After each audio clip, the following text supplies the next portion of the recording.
Educators have always been concerned about the safety of students. However, the recent tragic violence on school campuses has intensified this concern and made it a national priority. Until recently, this call for change has focused only on physical safety. Today, an additional safety concern is emerging, a concern for creating classrooms and schools that are emotionally safe.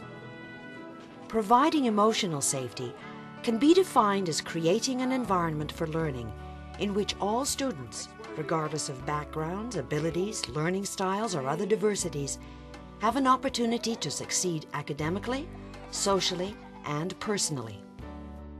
In her groundbreaking book, Creating Emotionally Safe Schools, author and teacher educator Dr. Jane Bluestein states that emotional safety is essential because it not only promotes learning, it also discourages destructive and self-destructive behaviors that are all too frequently occurring in today's schools.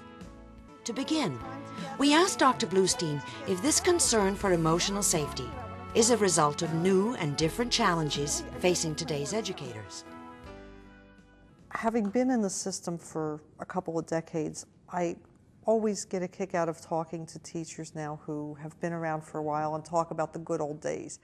We tend to look back on where we've come from as being a lot better. And in some ways, it was a lot easier to teach back then, although quite frankly, a lot of the problems we're seeing now are still the same kind of things we were seeing back then.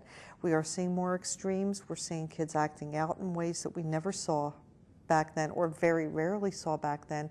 We are seeing kids now who have access to information from sources that didn't exist 20, 30 years ago, even 15 years ago, or 10 years ago for that matter. So we've got a school that was really set up to serve the needs of an industrial or agricultural society. We don't have that kind of an economy anymore. And we don't have those kinds of kids anymore. And we don't need kids that can just sit around and wait to take orders. In fact, in today's market economy, that's going to be a liability for kids. We need kids who can innovate and kids who can think. Well, the schools are basically set up for the cookie cutter thing. They want all the kids. Probably the biggest liability we have left over from that era is this whole notion of uniformity, that all kids have to be the same, that all kids have to learn the same things, that all kids have to be the same children, that they all have to have the same interests, that they have to pay attention the same way, that they have to learn the same way, that they have to have the same interests. And not only has that never been the case, but it's never been more true now that teaching to that mind frame no longer works.